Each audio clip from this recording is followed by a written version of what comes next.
Okay, so this lesson's all about symmetry, which you've definitely seen before. It comes up a lot in elementary school even.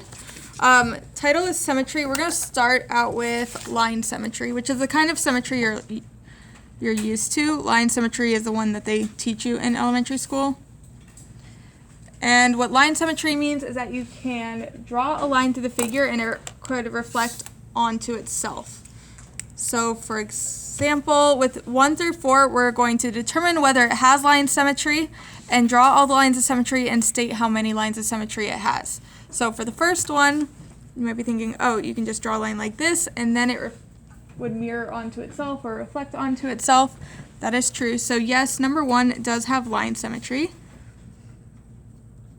We can kind of abbreviate line symmetry.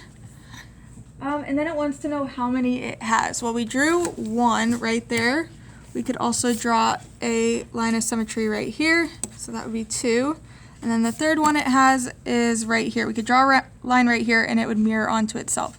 So this shape has 3 lines of symmetry. Easy enough? Okay, for the second one, we go to see if we can draw a line of symmetry. If we draw a line here, this point would reflect over here, so it doesn't mirror onto itself that way. And if we were to draw one here, it also doesn't mirror onto itself. So this one, no lines of symmetry. These don't work. Number 3, again, we're trying to find a place where we could draw a line. It would mirror onto itself. Doesn't work there. Maybe, you might be thinking maybe here. But with that, we have a 90-degree angle here and then like an acute angle here, so it wouldn't mirror onto itself there either. So this one is a no. And then number 4, we could draw a line of symmetry here and it would mirror onto itself. We could also draw one here. So yes, it does have line symmetry. And it has 2.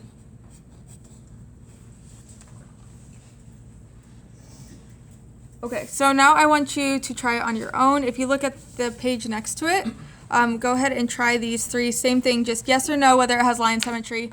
Draw the lines and write how many it has. Over it now. So number 1 here, you could draw a line of symmetry right here. So yes to line symmetry. How many does it have? Just that 1.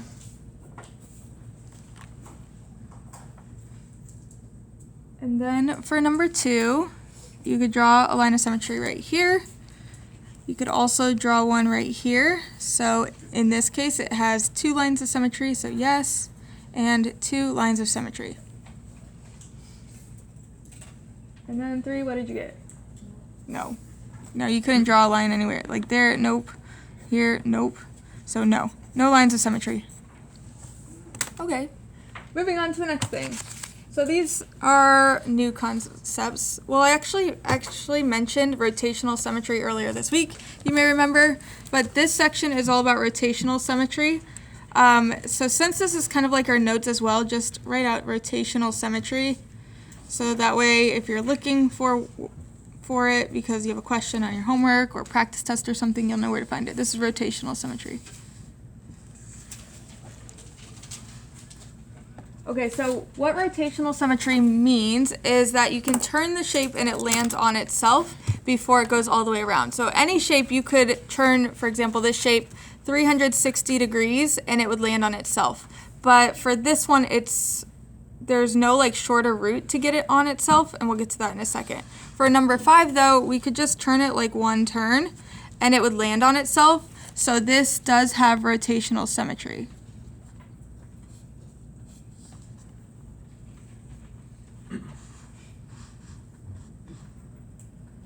And then the order is like how many times would it land on itself. So we have 1, 2, 3. So the order is 3.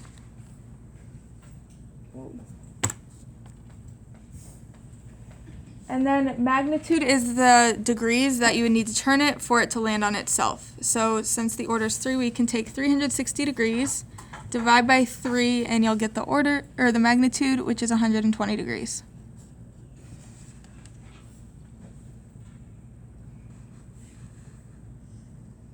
And then for number 6, you probably kind of get it at this point. The center of rotation's right here. We should put that right there too. Center of rotation's right here. So yes, it has rotational symmetry. We could just turn it like one notch and it would be on itself. So yes to rotational symmetry. And then the order, that would be how many spikes are here. So 1, 2, 3, 4, 5, 6, 7, 8. Our order is 8. Magnitude, we would take 360, divide by 8, and that comes out to 45 degrees.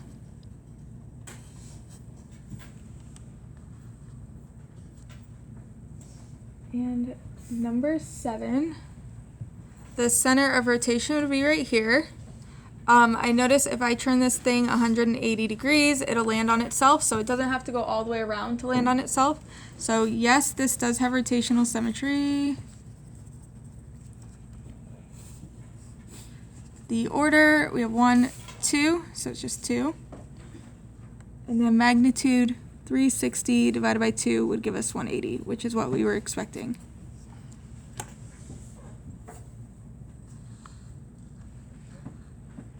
And then number 8, we already touched on this one. You would have to spin it all the way around for it to land on itself. So this has no rotational symmetry.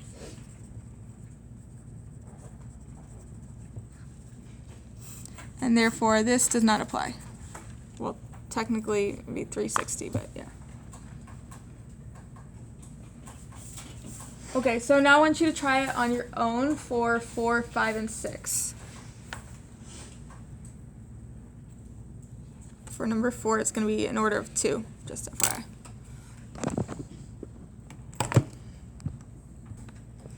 Okay, so for number 4, the order would be 2. We have this end and this end, or you could say top and bottom, whichever. To find the magnitude, you would take 360 divided by 2 to get 180, and yes, if you spun this 180 degrees, it would land on itself.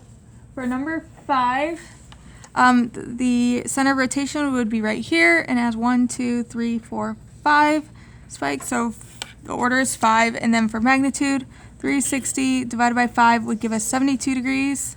Did you get that? And then last but not least, we have this. The center of rotation is right here. Yes to rotational symmetry. Actually, all these should have yes. And then the order, did you count 16? It's 16. Yes. If you went around and counted it all, it's 16. So the magnitude would be 360 divided by 16, which is 22.5 degrees. Okay. Next concept. Okay, next is plane symmetry and axis symmetry. So it says state whether the figure has plane symmetry, axis symmetry, both or neither. So what plane symmetry is when you could slice it with a plane and you'd get the same thing on both sides. So with this tissue box, if I sliced it right here in the middle, I would get the same thing on both sides. So yes, it has plane symmetry. Axis symmetry is like, let's say there's like a pole in the middle of this and I turn it like this on the axis, would it land on itself before it got all the way around? So for this cube, yeah, I would do like one turn and it would land in the same spot.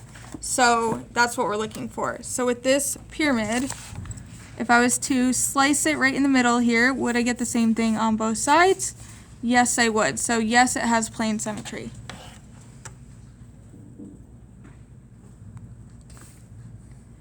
And then for axis symmetry, if it had like this imaginary pole in the middle and you rotated it, would it land on itself before it got all the way around? Yes, you just rotate it one turn and it would be on itself. So yes to axis symmetry as well. Plane symmetry for the cone, if we were to slice it right down the top, yes, it would be the same thing on both sides, so it has plane symmetry.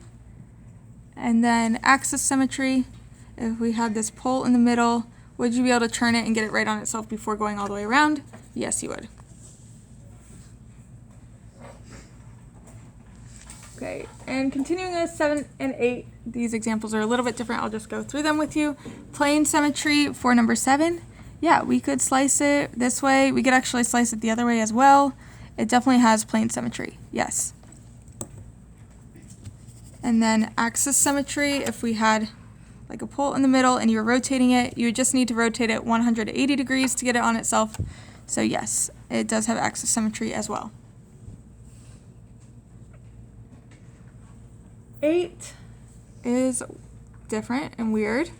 When I looked at it the first thing this morning, I was looking at slicing it this way, and I said, well, no, because this angle is different from this angle, so it's not the exact same on both sides. So it doesn't have plane symmetry that way. But if we were to slice it up and down like this, then it would be the same on both sides. So yes, it does have plane symmetry, you just have to slice it like here. And then axis symmetry, is there any place we can make like some kind of pole and rotate it onto itself? No, no axis symmetry.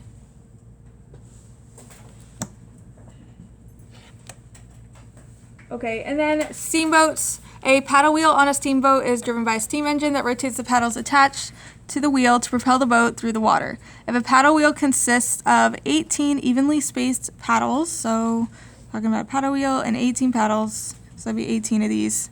Okay, 18. Identify the order and magnitude of its rotational symmetry. So the order would be 18, and the magnitude would be 360 divided by 18, which equals 20 degrees. And that's it. So you're going to do your homework on Schoology. I'm sure it'll be quick. Then get your Khan Academy done. Then maybe play in the stock market. We'll see.